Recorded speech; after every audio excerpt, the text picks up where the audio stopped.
My motto in life, well, I grew up in a Christian family. I'm from Hope Christian High School. And it would be to always ground yourself in God's plan, honestly. I mean, I'm from a very conservative Chinese family, and I never thought that I would be in this world. But then I learned to seek God. And then I also saw how He led me into this world, and He gave me wisdom in everything that I do. And I couldn't believe that one day I would earn a title, an international title for the Philippines.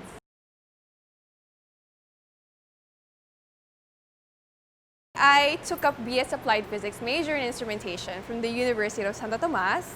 I graduated last 2011, and I took my master's in MS Applied Physics major in Medical Physics in the same university. And then I continued my career after that. I became a college instructor in UST. And also, I practiced my field of study in medical physics under St. Luke's Medical Center. One thing that really led me is knowing that I can use a great platform to reach a wider range of audience, and knowing that if I join a beauty pageant, I can bring my field of study in making people understand that we can break the stereotype of beauty pageants. And I was able to actually combine my field of study with Miss Earth. Since science is very much related with Miss Earth, I took my field of study with energy and then combined it with the real problem of climate change. And that's how it all started.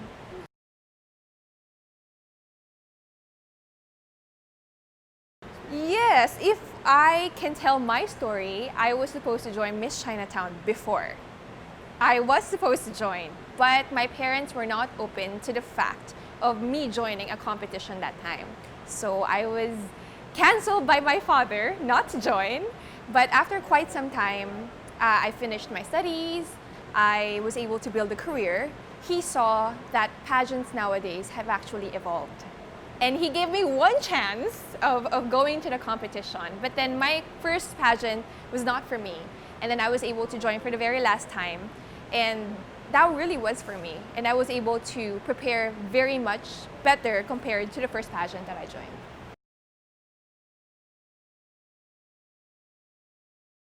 My Miss Earth, even my Miss Philippines Earth, it was hard because during my batch, it was a very, very strong batch.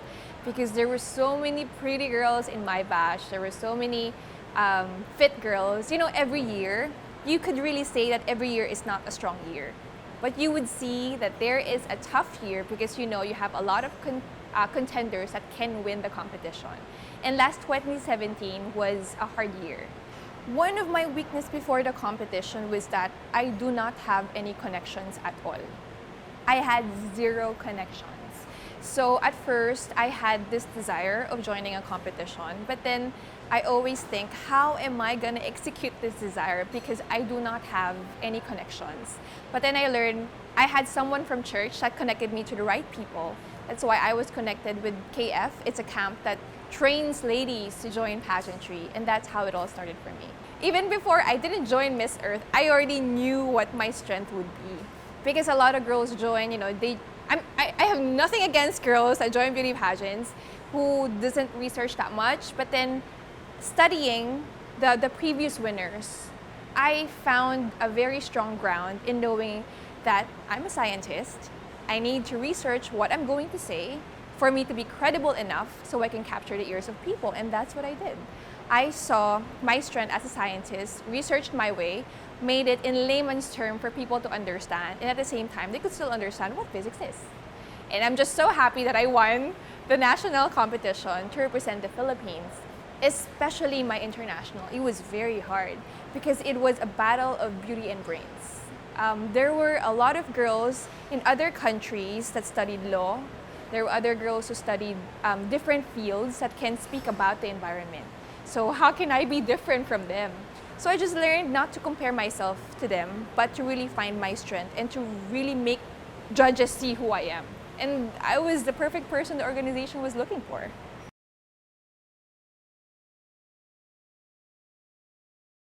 I felt so happy.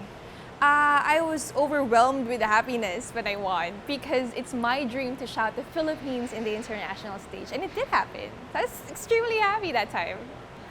It was surreal. It was surreal. I couldn't believe because the last the last two people who were standing was me and Colombia, and she was my best friend in the competition. It was so surreal. But then our host, James Deacon, actually gave already a hint kasi nasabi niya na get ready for the roof to blow off this arena. I've never met an audience who were just so united for you. I actually thought that there were only few Filipinos gonna watch, but to my mistake, the whole arena was really for me. And I could hear them shout when I was on stage. And when he said that, I had an idea that I was gonna win. And when he said Philippines, everybody was shouting, and the whole stadium really was for me. I was just so happy, so happy.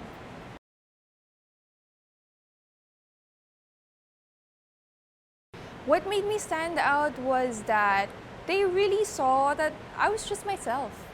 You know, I didn't try, or I was not trying so hard to stand out. I was just being myself. And being myself really was the major factor of making me be seen in front of the pool of girls, actually. And honestly, when I was in the competition, I was already telling myself, I couldn't change whoever is going to win that night, but I just really need to be that person. And I was really praying, like, God help me, whoever it would be, I would accept it if it's me or not. But I had a really strong feeling, even before the crowning moment. I felt the crown on my head, honestly, with no joke or with not kidding aside. I really felt that it was gonna be passed on my head. Yeah. And it did.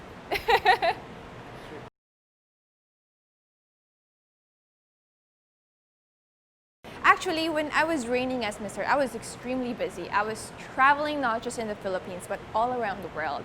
From Asia to Europe to Africa to Central America, I was everywhere. And I attended international and local climate change conferences. And now that I passed on my crown, I'm connected with different NGOs such as the WWF Philippines and Corals. So I continued my advocacy with people who really have a heart for the environment. But there are so many things that I'm trying to venture on now. We're about to enter TV hosting very, very soon, and I'm trying to branch out and would love to try acting soon as well. But my substance area will always be there. I would continue my speaking engagements and training different people in different areas.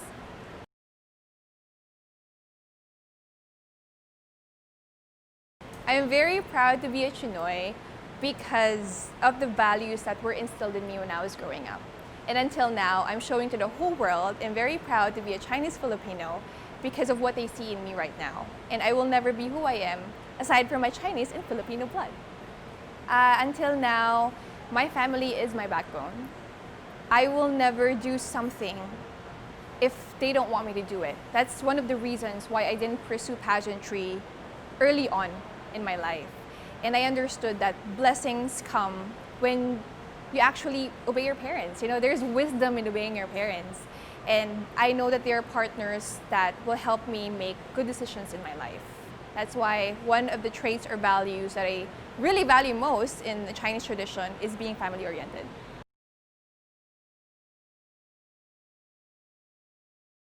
The advice I could give them is to just be yourself. Finish your studies first, so you would have the credibility for what you want to say.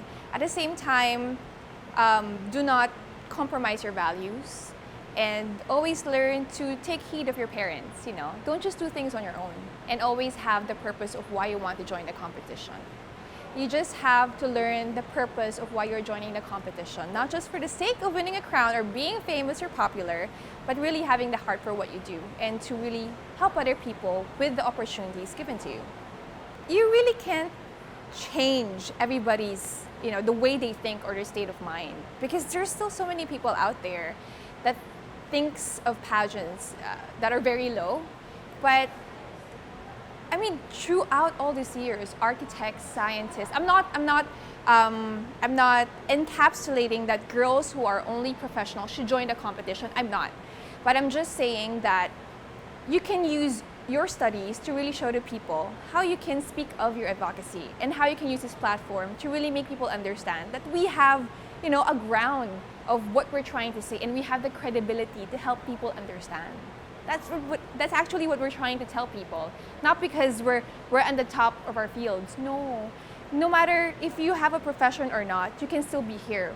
What I always tell people is that it's important that you have the maturity and the experience followed by a good desire. It would actually result to a purpose of why you want to join. That's what I always tell them. It's not just because I have a profession. It's because of wanting to really help people of the younger generation. That's it.